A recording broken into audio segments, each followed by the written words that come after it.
What we're building up to there, Jamie, and it is edge-of-the-seat stuff, is the attempted assassination of an SS general called Heydrich. You'll watch the film to see if it was successful or not, but it wasn't as simple as that. It wasn't just like being able to kill this guy would solve all the problems. No, not at all. And, you know, there's a lot of doubt whether trying to kill this guy was the right thing to do for the people of Czechoslovakia as it was then. You know, there's a lot of people who were against the idea of it. He was the highest ever Nazi to be assassinated. One of the things that, through your character, we feel the fear, because your character's frightened about what he has to do. Yeah. For me, I mean, Cillian's character is far more in control. He'd be the alpha of the relationship if you had to pick one.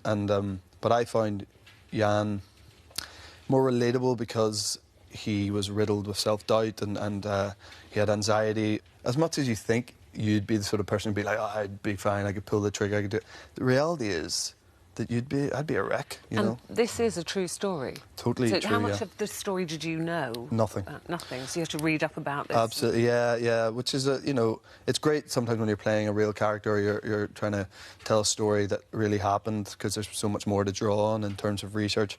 But, I mean, Cillian and I, neither of us knew anything about it. I mean, I didn't really listen. I wasn't a great student at school.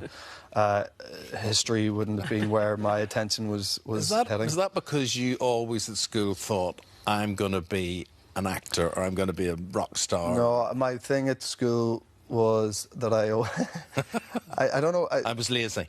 Pretty lazy. I was at school felt like I was there for different reasons than education, in a way. I didn't always grow up thinking I wanted to be an actor, but I always knew I didn't have the right temperament, aptitude, whatever, to work in an office environment.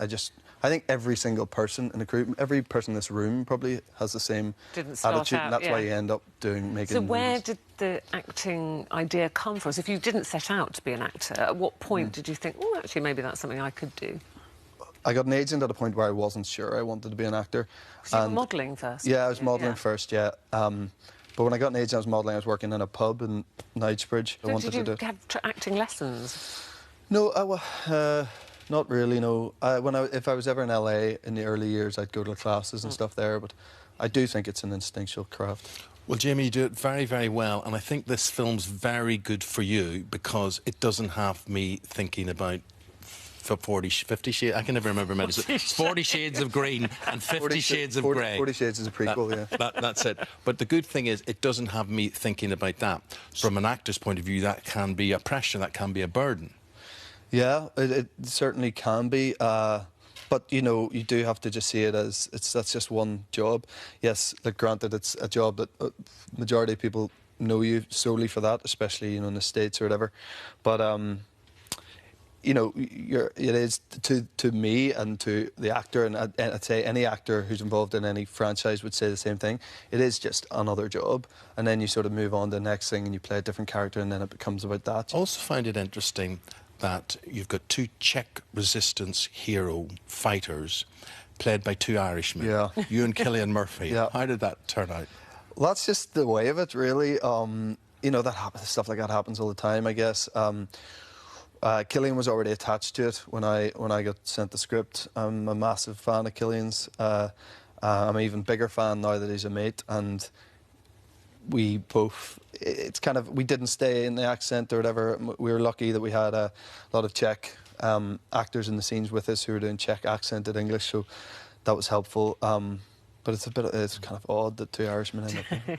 Well, the film Anthropoid it's out on 9th of September. Does this mean you've got a break now? You're home with the family? And I do have somewhat of a break now for the first time in a while, I have to say. So, yeah, it's nice, although a break with two kids under 2. Well, congratulations, under because 3. we haven't seen you, but March you had your second. Yeah, February, yeah. So, yeah, so two very young. How old's your Dulcie now? Dulcie's nearly 3, she'll be 3 in November. And how's she taken to being big sister? Loves it. It's brilliant. It's the most magical thing in the world, you know. When she wakes up, she just wants to see the baby, like, you know, instantly. And how are you balancing things, Jamie? You have the 50 Shades trilogy. You've got a film like this to fit in, which must have been quite intense. And then you've got the amazing The Fall as well, which is back for another series. Back at the end of September. Yeah. How do you pack it all in? You know, you just do. But no, look, I love it. I want to be busy. But I'm also aware that I'm a, you know, a young father and I want to spend time with my kids. So, you know, they come everywhere with me, which we can afford to do at the moment before the kids start school. Well, listen, considering a boy that didn't work very hard at school, you've done all right. Done all right. Done all He's right. done, in fact, darling, he's done a bit too well to the point where I'm... Are you a bit jealous? Well, you could put it that. jealous. He's a man I grow as I get older to maybe not like as much as I did. I mean, I'll just give you an example. There was a competition in Belfast to name a bus after a famous Belfast person, right?